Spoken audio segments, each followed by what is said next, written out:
I want you to imagine the years before 2016. You're a merchant in Lagos trying to receive payment for a customer in Nairobi, or a business in Accra trying to make a payment to a supplier in London. It is supposed to be a simple transaction, right? But that wasn't the case in Africa. Payments got stuck. Money disappeared into correspondent banking loops for days. One man looked at that mess and decided he was going to fix it, not for one country but for the entire continent. This is the story of Flutterwave. But before we talk about the company, we need to understand the problem, because the problem is everything. Before Flutterwave was founded in 2016, Africa's payment architecture was highly fragmented. In Nigeria, interbank transactions relied on systems that only connected commercial banks and offered limited access to fintechs. Each bank maintained separate APIs and settlement protocols, forcing merchants to integrate with multiple banking systems just to accept payments from customers. Cross-border transactions were often done through correspondent banks abroad, leading to delays of 2 to 5 business days and high foreign exchange fees. Now, what do I mean by correspondent banks? These are banks in foreign countries that act as a middleman for international money transfers. Here is a simple way to think about it. Imagine you want to send money from a bank in Lagos to someone in London. Your Nigerian bank and the London bank probably do not have a direct relationship with each other. So instead of sending the money directly, your Nigerian bank routes it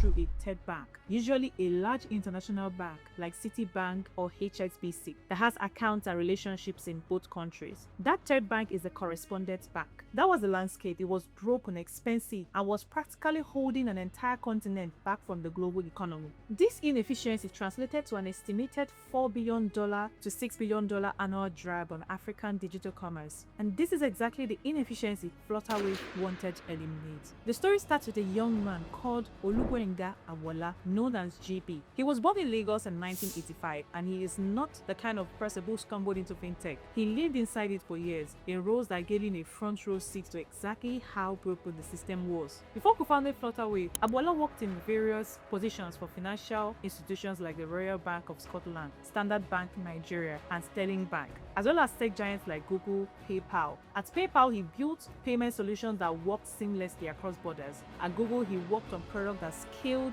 to millions of users. And all through that time, one thought kept nagging at him: why couldn't Africa have this?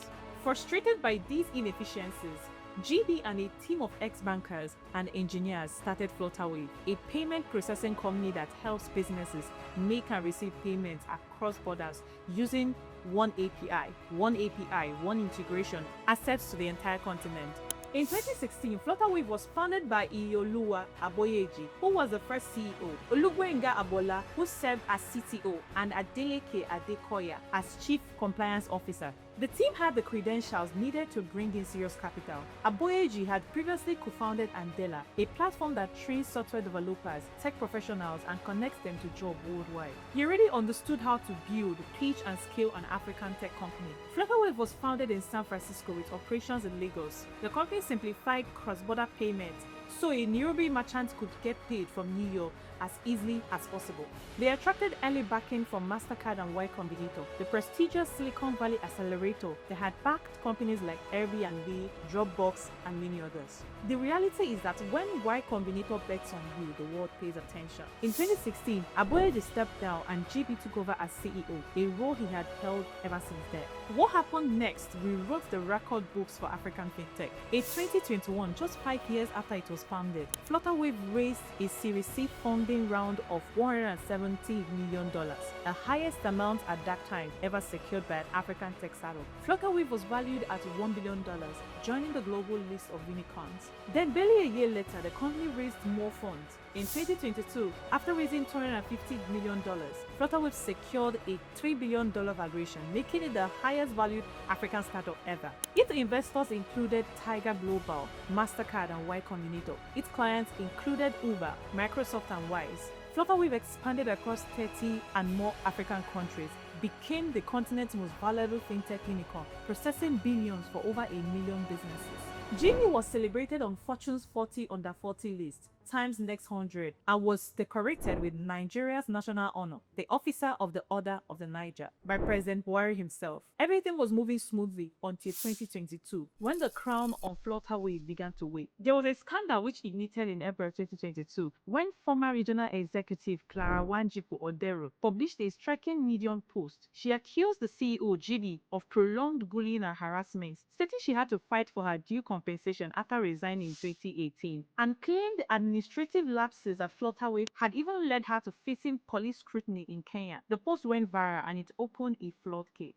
More former employees came forward with allegations of bullying, mismanagement, sexual misconduct by senior executives. People had complained to the CEO about certain behaviors. Sources told the rest of the world, but it appeared that no meaningful action was taken. Then came the Kenya bombshell. In July 2022, Kenya stunned Africa's tech scene by freezing over $52 million in Flutterwave bank accounts over allegations of financial impropriety, operating without a license, and money laundering. Flutterwave denied everything. The company called the claims false and described them as a disinformation campaign. They said they had no records to verify every transaction in question, and eventually the court agreed. By February 2023, court had released approximately $51.9 million in frozen funds, and in late 2023, the Kenyan High Court closed the case, with the Asset Recovery Agency dropping its final suit.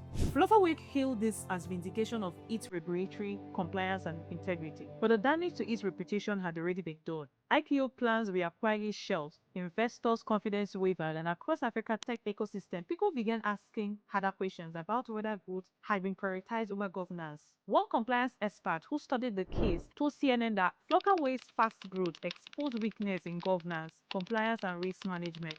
Its early success, which was focused more on customer service delivery, outpaced the company's ability to implement strong internal structures. Did Flutterwave collapse? No. The company brought in new senior leadership, a new CFO, a new CTO, a new chief risk officer. It overhauled its compliance infrastructure, deepening its partnership with American Express and Main Street Bank. And GV, in his first major interview after the storm, said plainly, "Trust is the business we are in. We've been working tirelessly to regain that trust." In 2026, Flutterwave is still standing stronger. They process over 500,000 payments every single day. They're in more than 34 African countries with full licenses. Companies like Uber, Booking.com, Airpeace, Piggydesk all use Flutterwave. They have processed over 1 billion transactions worth more than $40 billion.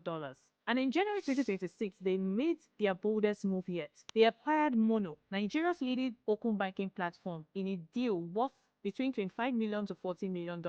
This move is genius because now Flutterwave doesn't just move money around. They can see financial data, they can offer loans, they can do instant bank transfers, they can control the entire money ecosystem. As Ginny said, payment, data, and trust cannot exist separately. They now have everything. Listen, here is what Flutterwave teaches us, and it is a lesson with two sides. On one side, it is possible to build something transformative out of Africa. We've seen tons of it. You can look at a broken system, design a solution, and scale it to $1 billion company. But on the other side, growth without governance is a house built on sand. The speed at which Flutterwave scaled made it powerful, but at the same speed, without the right structures in place, made it vulnerable. And when the cracks appear, they appear publicly. Therefore, Flutterwave's story is not a fairy tale. It is a story of survival. They made mistakes, they grew too fast, they learned, they fixed their systems, they rebuilt trust, and they kept moving. So that setback you're facing right now, that scandal, that failure, that public embarrassment, it doesn't have to be the end. Sometimes it's just the middle of the story.